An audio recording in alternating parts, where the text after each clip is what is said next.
Today on the official Marvel podcast, we're halfway through Marvel Television's Agatha All Along, and we've got star Kathryn Hahn and executive producer Mary Lavanos back to talk about the shocking surprises on The Witch's Road.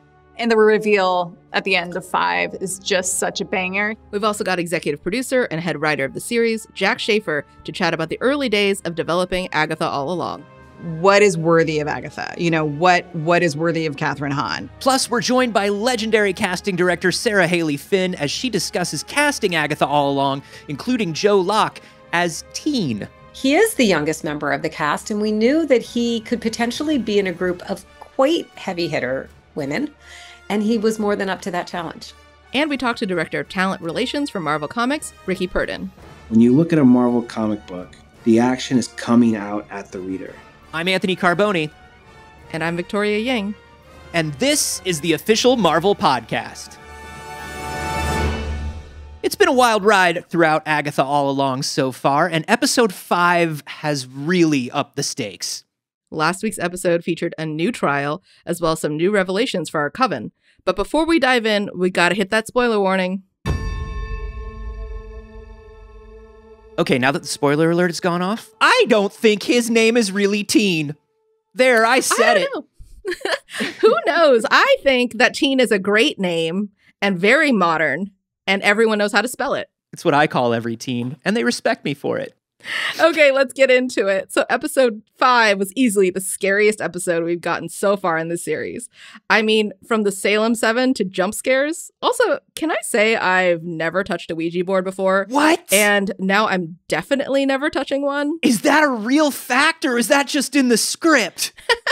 That is a real fact, but also... That's a real fact? Have you touched a Ouija board before?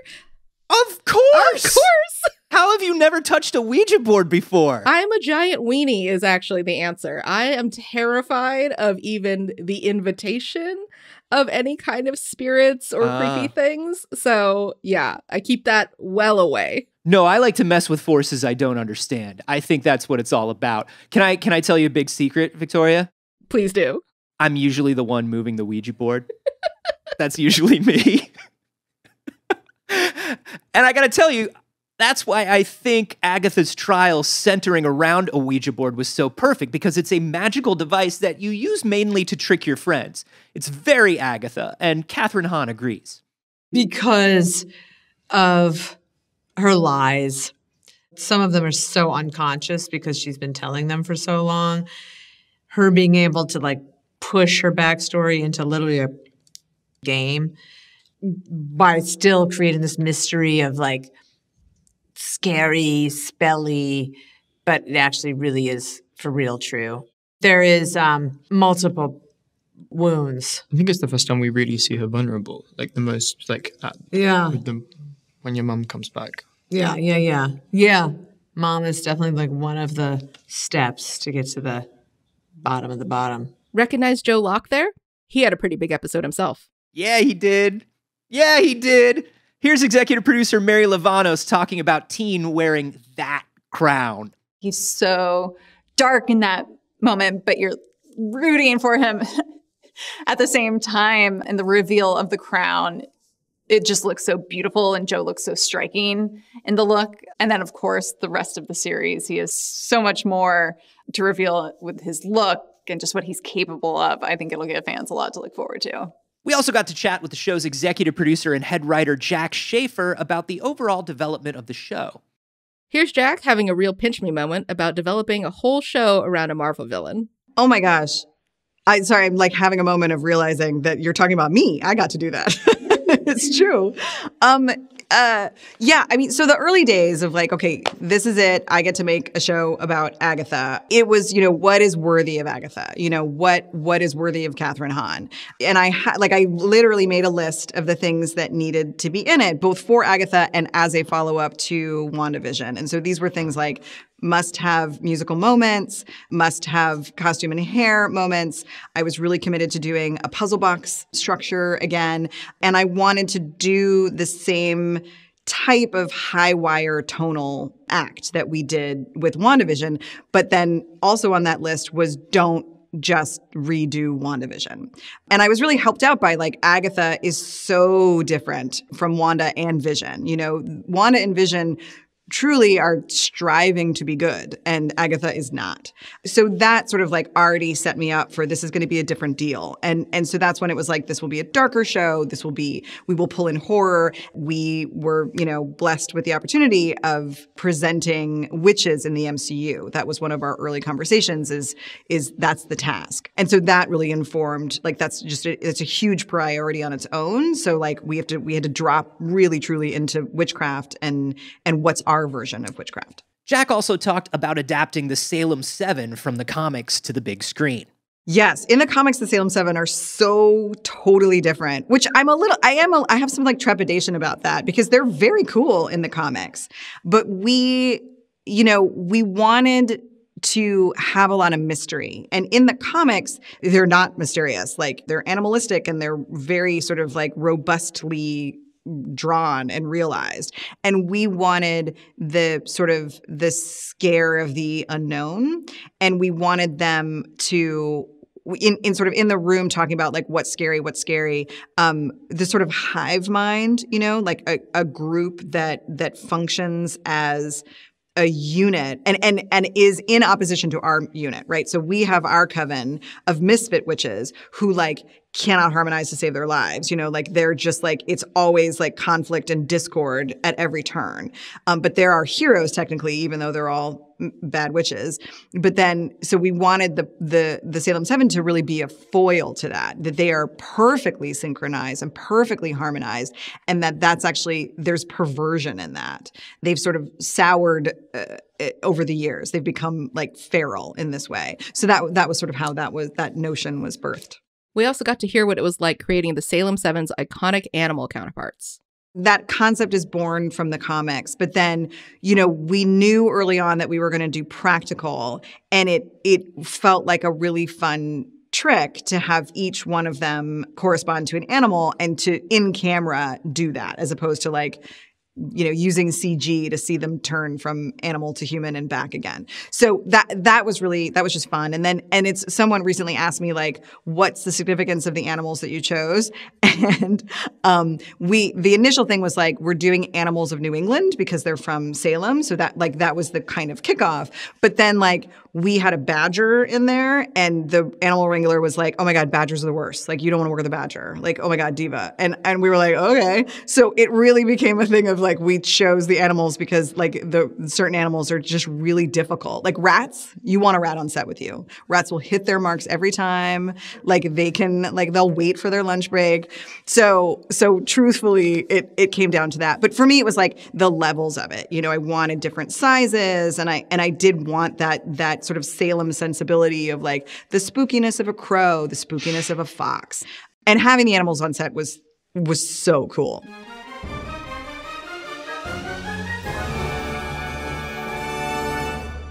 We also got to sit down for an exclusive conversation with casting director Sarah Haley Finn. Here she is talking about casting Kathryn Hahn to play Agatha Harkness on Marvel Studios' WandaVision. That was a very important and challenging role to cast. Obviously, we were going to take Wanda and Vision and put them in a very, very different world. So we knew we needed an actress who was going to be as versatile, as talented, as compelling. But I think having all of the incredible comedic instincts that Kathryn has, being able to spin on a dime and all of the genres that they covered, all of the character changes and the pace and the energy, she had all the right qualities. And in addition to being able to sort of master this faux sitcom world in any capacity, she had the chemistry with them, and she had the sort of depths of talent that we knew she was going to be able to go on the journey with us. So it finally, ultimately, went to some pretty dark places. So it was a tall order to have someone that was going to be entertaining and fun and versatile and get all that comedy, but then be able to take us down this path and do that. And frankly, just she's so wildly entertaining and watchable. Going back to WandaVision, this is really a show about grief. So how do we take a show that's fundamentally about grief and make it funny and entertaining and lively? So I think that having Catherine as part of that ensemble really helped solidify the arc and the fun of the show. Sarah also talked about casting the Coven on Agatha all along and what it was like seeing those familiar neighbors carry over to the new series. I think it was so much fun to see some of the original players from WandaVision as well, populating this cast and the way they come back, and especially with Deborah Jo Rupp.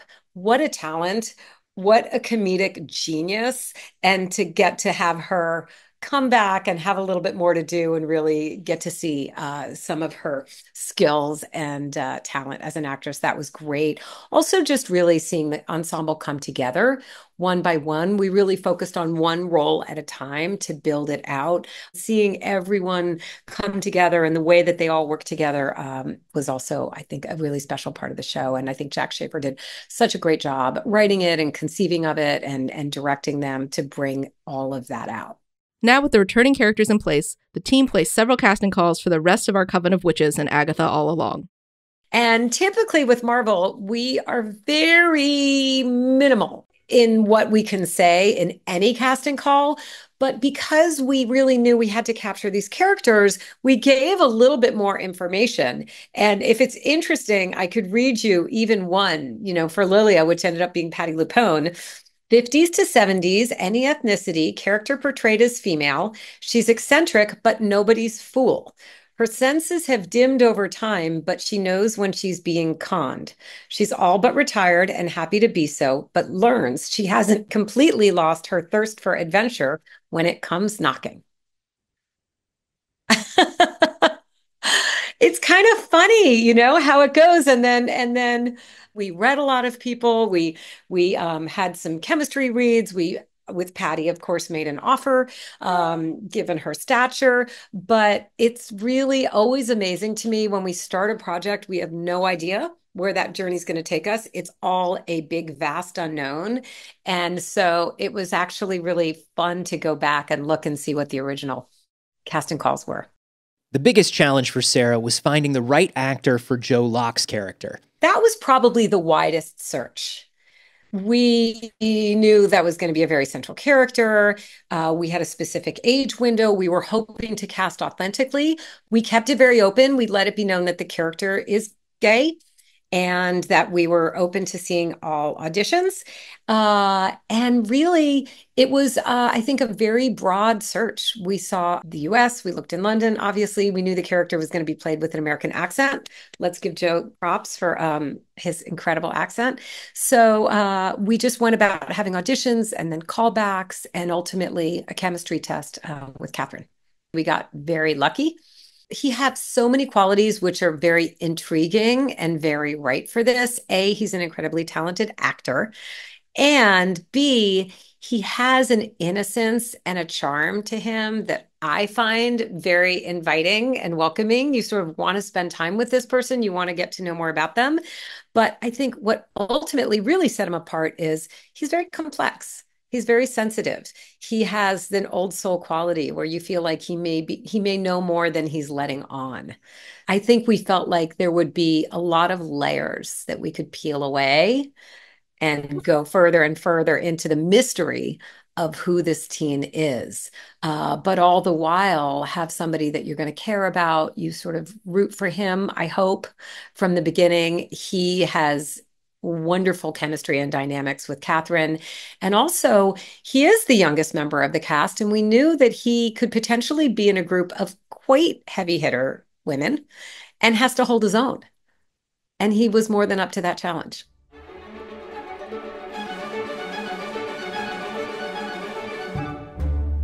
You might not think about actors in a TV show the same way you think about the folks who work on comics. But choosing writers, artists, letterers, and colorists is also a job here at Marvel.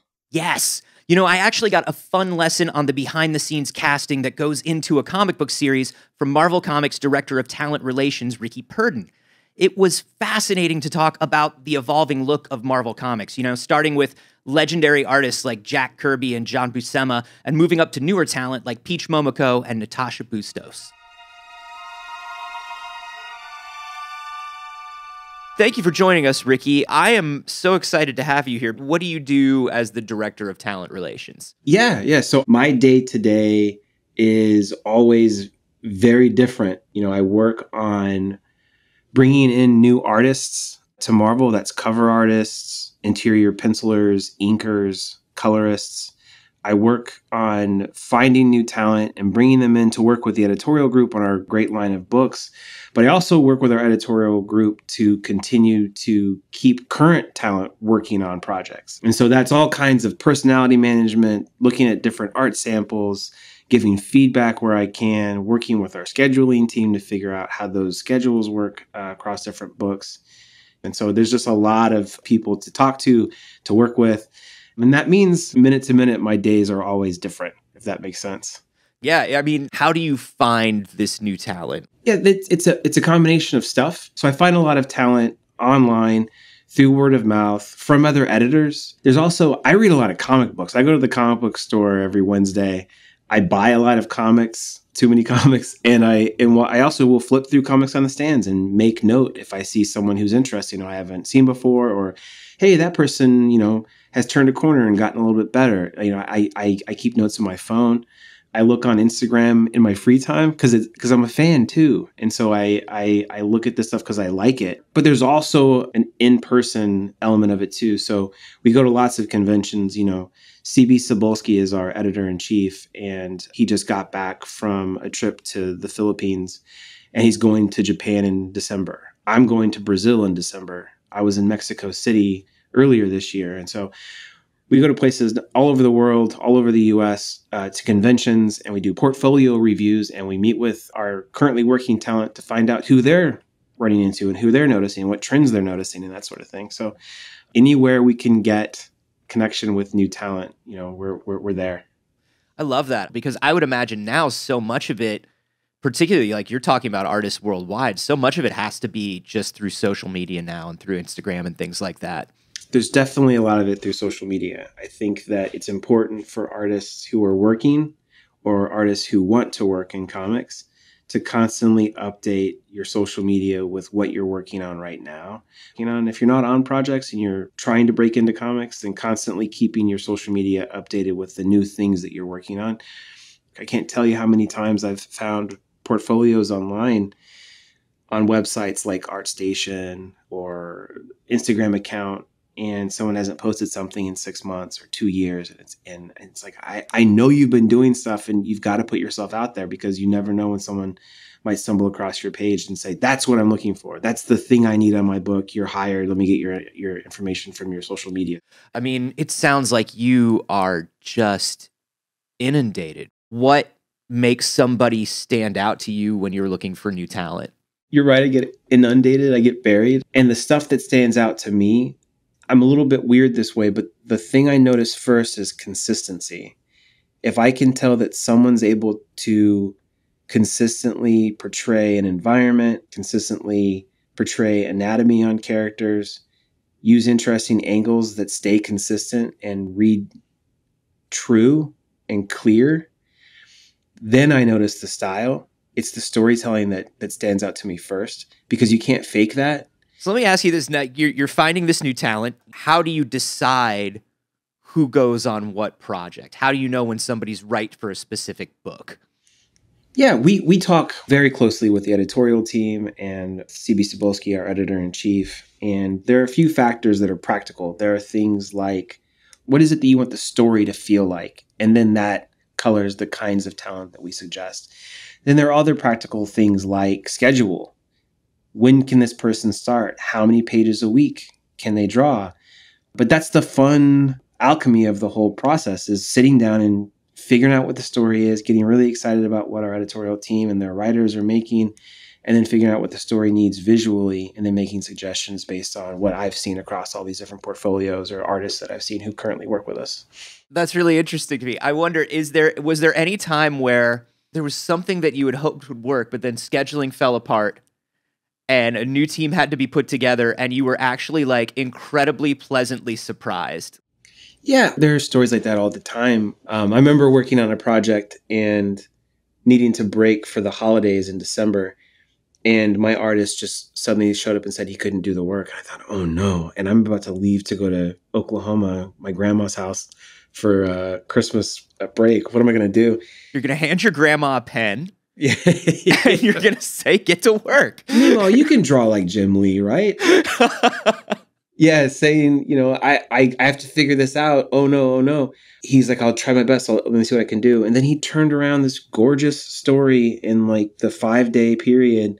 And just, you become forever indebted to these folks who help you out when you're in those trenches together. And it's really great to see when those kinds of creative teams stay together going forward. It just creates a bond. Because, you're creating something together.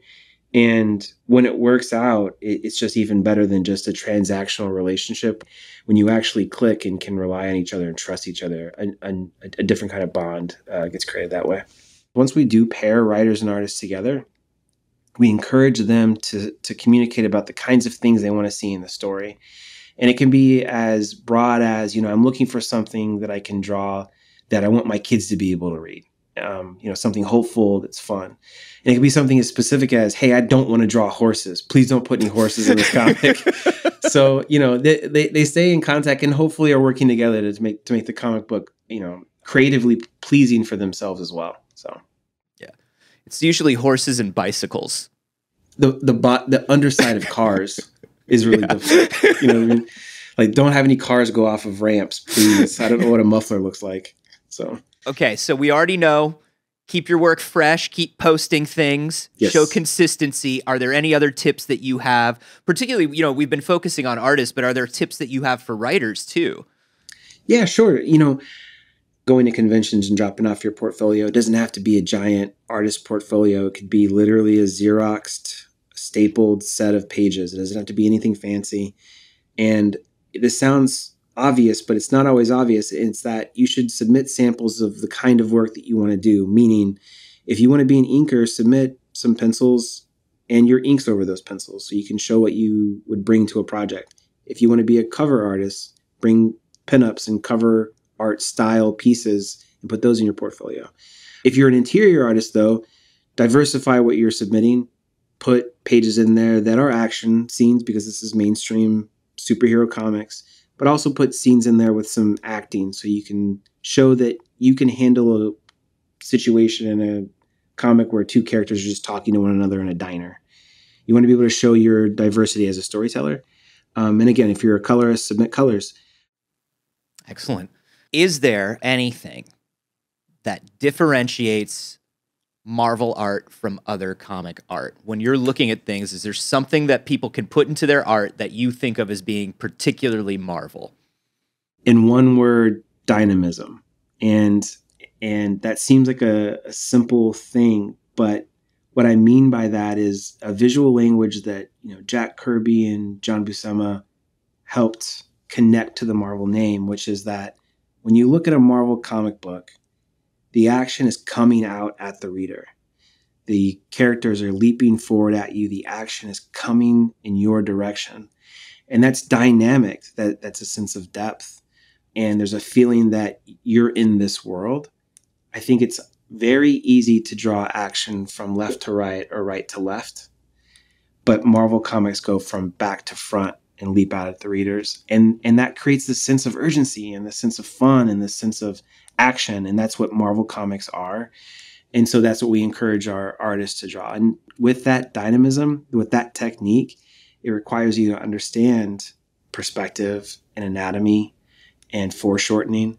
And those are really hard. Those are very, very hard. But that's a test for the artist. If you can do those things and combine them to get a sense of depth, so the character's leaping out, Black Panther's jumping out at you, the Thing is just punched the Hulk at you, it draws the readers into that world. And that's what Marvel Comics is all about. Have you seen the storytelling and the art evolve in any sort of way, over the 10 years that you've been at Marvel? Have you seen it kind of change in any specific way? Yeah, I have actually. I've been a reader my whole life.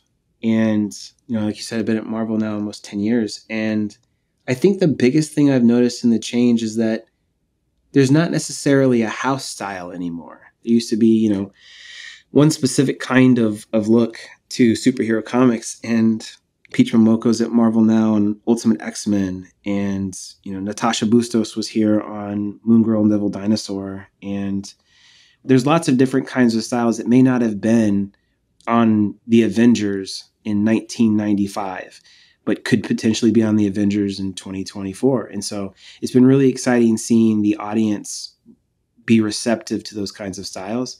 But the thing they all have in common is what I was saying, is that dynamism, is that when they work at Marvel, they do draw you into their stories. And that's the common fiber between all of them for sure.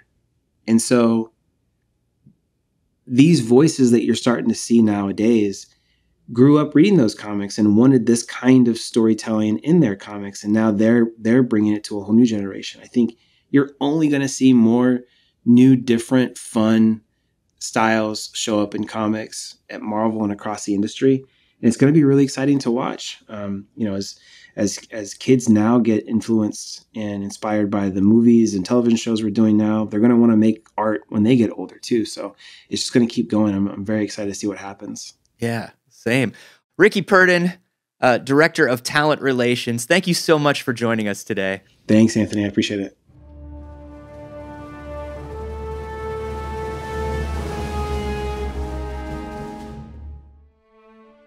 We've talked a lot today about something that sits at the heart of everything we do here at Marvel, working together. Casting performers, choosing writers and artists for comics, these are just different versions of putting together a team. Marvel movies, comics, toys, characters, stories, even this podcast. It all exists because a bunch of people are here collaborating with each other. No one does anything alone, and so it makes sense that our stories are about teaming up, working towards a common goal, and creating something great. On the big screen, this sentiment was famously explained by S.H.I.E.L.D. director Nick Fury. The Marvel Cinematic Universe's favorite spy master inspired Earth's mightiest heroes and audiences everywhere with these words about next-level teamwork. There was an idea. Stark knows this. Called the Avengers Initiative. The idea was to bring together a group of remarkable people, see if they could become something more. See if they could work together when we needed them to fight the battles that we never could. Watch Marvel Studios' The Avengers, streaming only on Disney+. Thanks for assembling with us this week.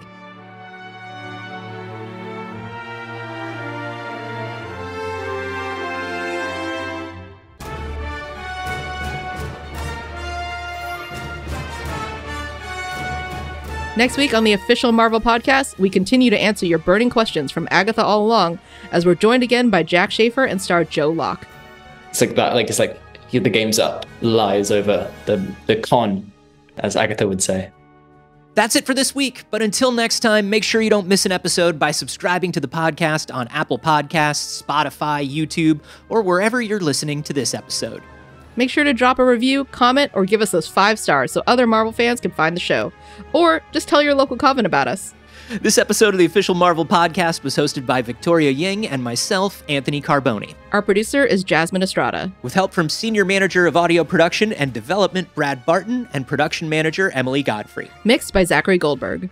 Theme music by Ida Akbal. Executive producers are Larissa Rosen and Jesse Berger. Thanks for listening. We'll see you next week.